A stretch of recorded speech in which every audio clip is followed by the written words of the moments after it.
To remember is not to recall information the way a computer recalls it. Each time you remember something, you reassemble it from traces throughout your brain. Every time it's a little different. Some traces change, some traces go missing. At a certain point, the line between memory and imagination disappears. How can this be sad when it's just neuroscience? I still find it a little sad, all these years later. What do we have but an agreed-upon history we tell ourselves we lived? I wonder how much of our lives really happened, or how we really felt along the way. I don't know. I'm rambling again. I've developed the habit of rambling. Without your impatient nature here to shorten conversations I always wish would unspool. Your mother warned me you weren't much of a talker. I think she was a little surprised when I still married you. All of a sudden, you're more patient than I would like, so now I ramble. Anyway, the nurse says it might help. He's a sweet man, but not very convincing. The neurologist has expressed no such optimism. She's very frank. She said there was no good outcome to this mess. The best we can hope for is the lesser of tragedies. They say you're not conscious, that you're not really here, but it seems premature to start missing you. Right now, as I lay my hand on your chest, I feel you calling me. 40 times a minute. Lub-dub, lub-dub. 40 is a little slow, or so they tell me. They tell me so many things. I have a hard time keeping track of it all. I'm going to sit down now in a chair. Here. I'll be right here. I'm going to keep rambling because you can't stop me, and the sweet nurse says it might help.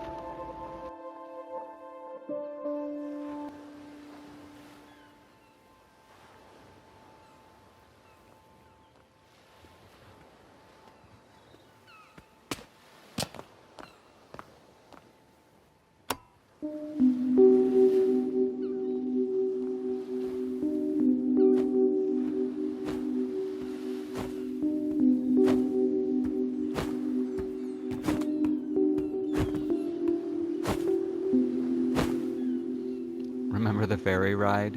You puked everywhere. The captain wasn't pleased, but the gulls went into an absolute frenzy.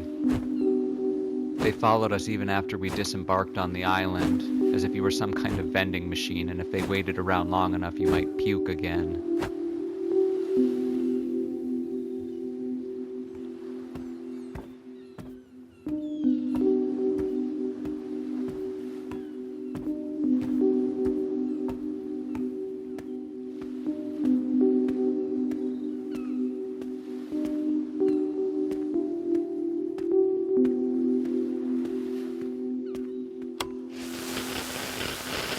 You once told me the world was more beautiful at night, and how you wished you had a switch that could just turn off the sun.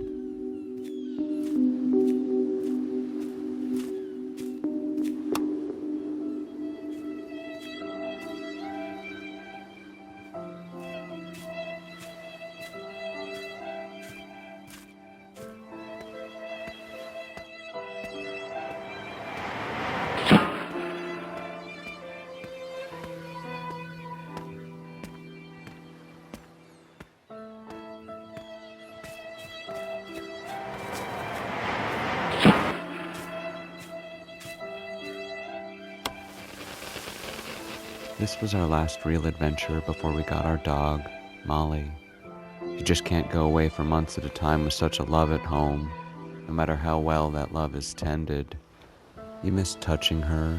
You miss, weirdly enough, her barking. Though you may not miss the smell itself, you do miss how she farted so loudly she would wake herself up. I know it's a small and seemingly unimportant detail, but life is just a series of details, and we go about ignoring most of them. The truth is, Molly wasn't just a dog. The day we drove her home from the pound was the same day we silently agreed to start a family, at which point I stopped wanting to travel, for the world's splendors were waiting in our bed to be made.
Molly's an old gal. It's best to let her sleep. Of all your paintings, this is still the one I love the most. Friends always stared at it because they didn't understand why we gave it such a prominent spot on the wall. You never wanted to explain it. It was our secret. Your rendition of the only photo to ever truly warrant an existential crisis. One of 60 frames taken by the Voyager 1 spacecraft. At 4 billion miles from Earth, 32 degrees above the ecliptic plane, a pale blue dot, our Earth. What nobody will ever know is that this is not painted on canvas, but the pages from Carl's most beautiful book, in which he composed 3 of Earth's most beautiful sentences. It has been said that astronomy is a humbling and character-building experience. There is perhaps no better demonstration of the folly of human conceits than this distant image of our tiny world. To me, it underscores our responsibility to deal more kindly with one another, and to preserve and cherish the pale blue dot, the only home we've ever known.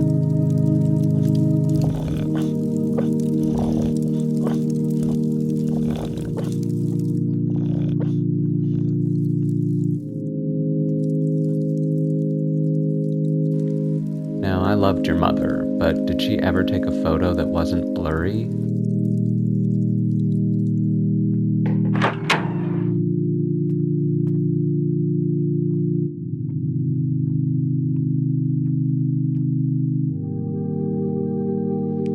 "99 bottles of beer on the wall."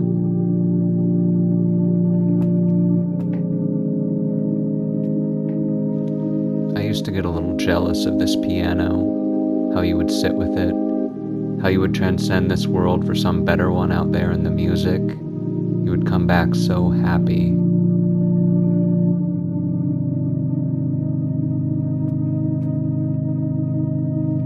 A bona fide fire hazard you bought for $2 at a garage sale.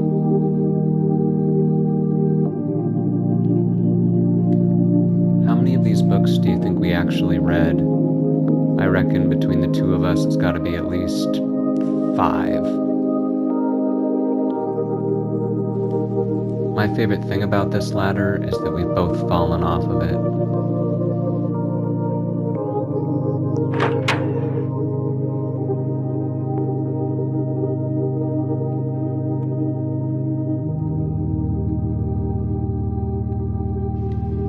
Why does anyone buy a classic car? To putz around at jogging speed? Anyway, you loved old movies, and so you loved old cars. You liked to say if we ever got extremely rich, you'd buy one just to park in the garden. We never did get rich, but I'm happy to report that I finally did buy an old car for you. I don't know why I thought you'd wake up to see it. Now it's just sitting here.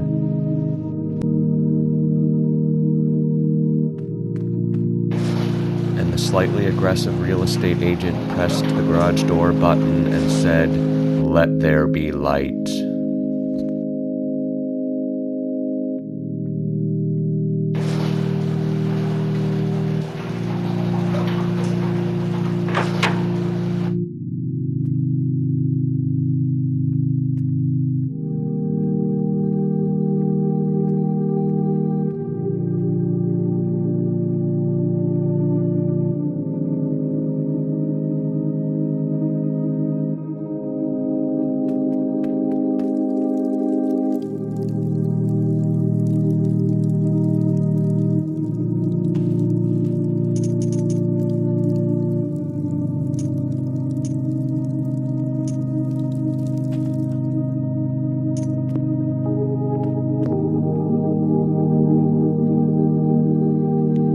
98 bottles of beer on the wall.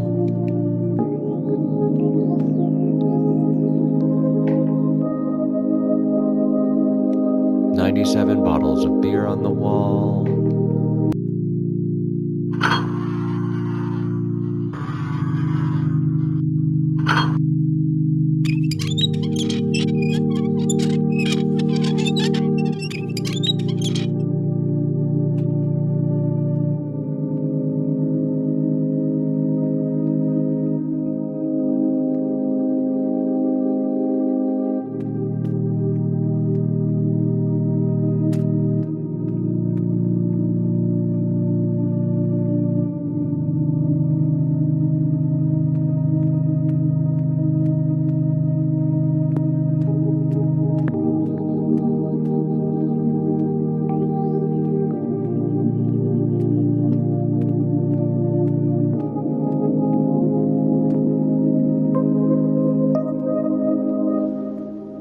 We left this room empty, not in memoriam for the dead, just for a baby we never got to have.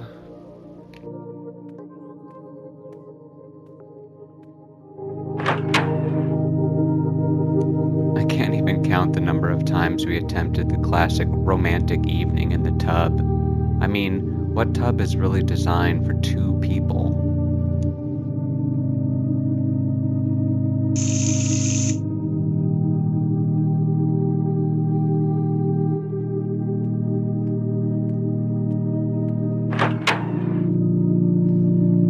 It's probably a mistake to even come in here anymore. Why don't you just spend the rest of your life in the living room?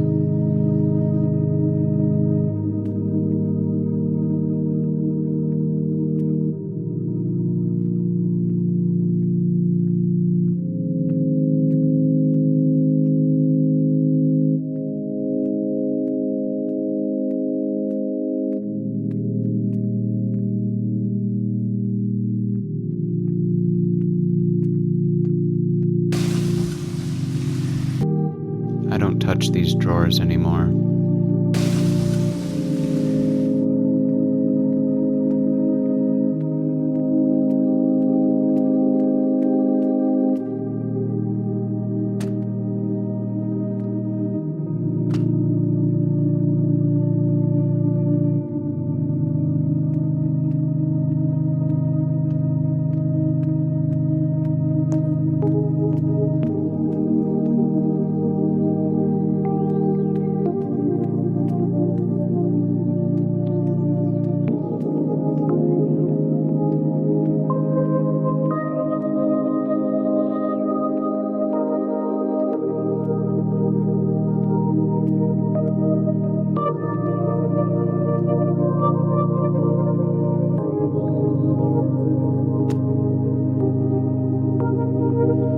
Carl Sagan once said the nitrogen in our DNA, the calcium in our teeth, the iron in our blood, the carbon in our apple pies were made in the interiors of collapsing stars.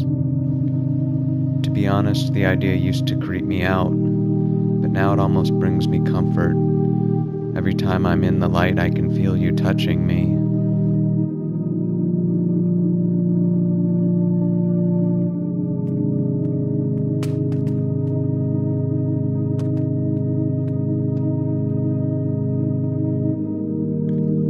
Remember that scene in Apollo 13 near the end of the movie?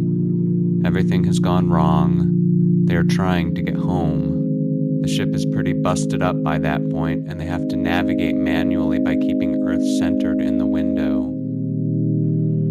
Our planet, a lonely beacon afloat in the cosmic ocean. Come home, it seems to call out. All you love is here. All you love is waiting. We must have watched that movie every couple months. I reckon we saw it damn near 100 times. Somehow I already miss watching it.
inspiring, but also a little humbling to know this is as far as we got. In the cosmic scheme of things, we're only a fraction of a hair's width from Earth.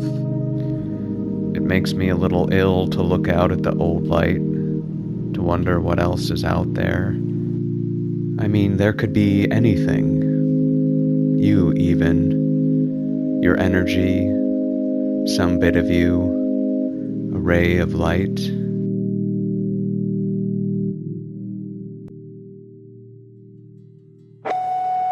Please note, visiting hours end in 10 minutes. Thank you.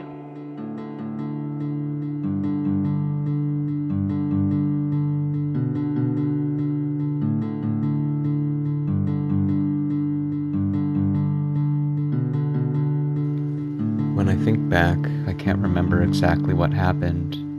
How does one blood test end this way? And yet there you are, every night when I dream of you, a blue light falling over your still body.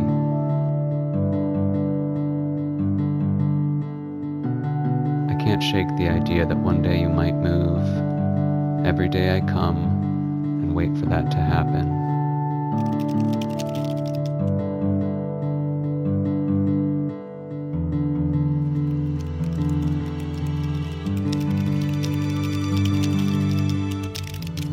Hello? Hi.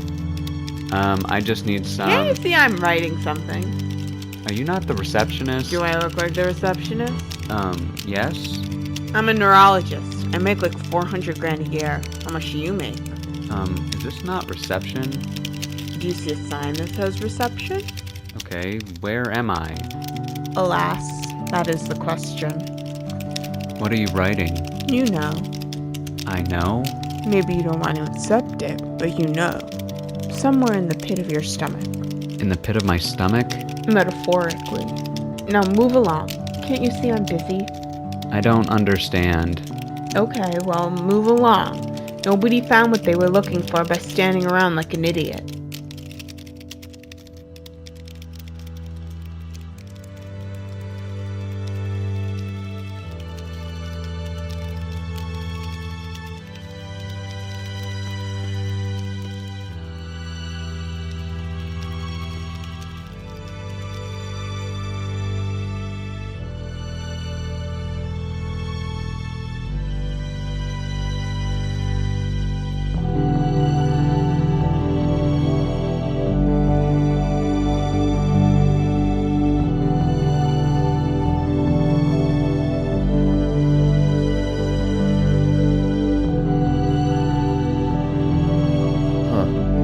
This was your room.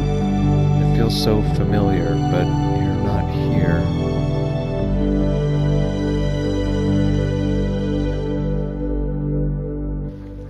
If this isn't your room, why do I feel like I've been here before? Why do I feel like I've been here forever? Visiting hours are now ending. Please find the nearest exit. The only exit. Okay, I guess that means I'm coming back tomorrow. Who is this even hooked up to?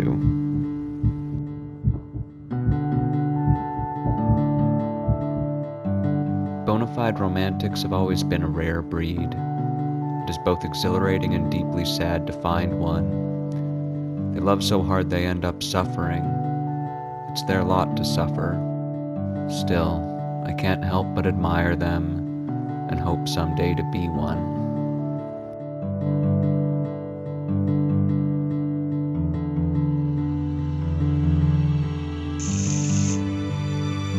Huh, look at that.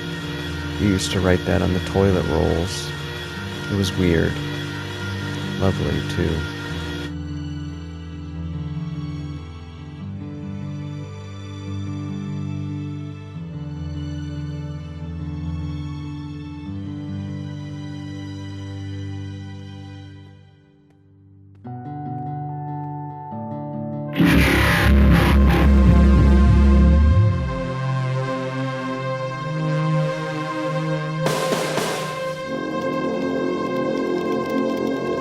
Oh, great, you're back. Can I get some help? With what, exactly? I don't understand what's going on. How am I supposed to resolve that? Everything I know, you know. What? Right. Well, you'll come around to the idea. Can you just tell me what you're writing? Didn't we just have this conversation? Please. No. Please. No. Oh. Well, now you know. Do you feel better? What the hell does it mean? Can you just move along? Move along. Where the hell am I supposed to go? My wife is not here. Why isn't she here? Where is she? Remember what I said before about standing around like an idiot?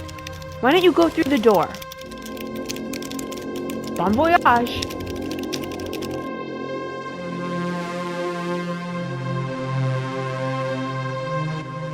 I know I don't sound any different, but I'm some other less conscious part of you, and I think it's time I take over. Look at those legs again. I know you don't want to, but you must. Are those not your legs? Are those not the shoes you bought some while back after Molly barfed in your loafers? I'm confident, if not exactly sure, that's what happened. The thing you have to remember is that memory is an impossible thing to reckon with. It doesn't record truth. More often than not, it protects you from it.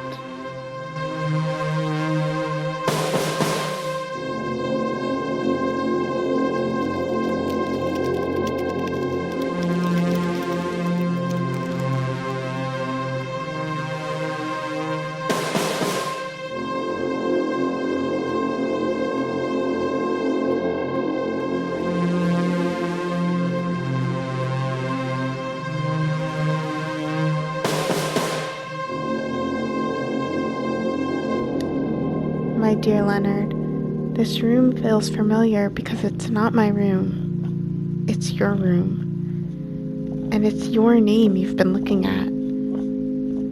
I know. I'm sorry. It's hard. It's been a little over 2 years now since that sound took you away from me. The ugly sound of one car trying and failing to stop. The driver was just a boy.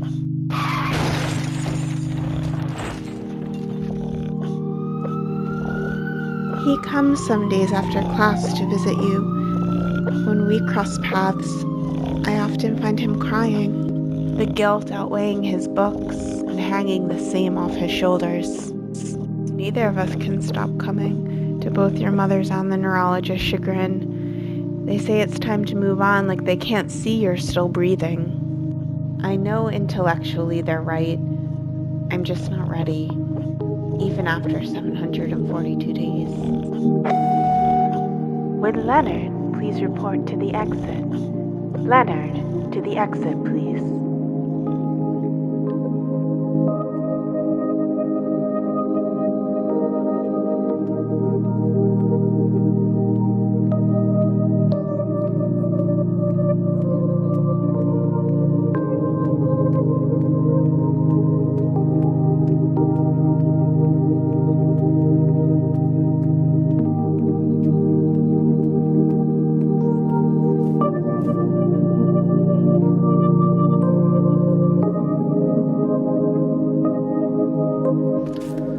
I honestly don't know what happens next.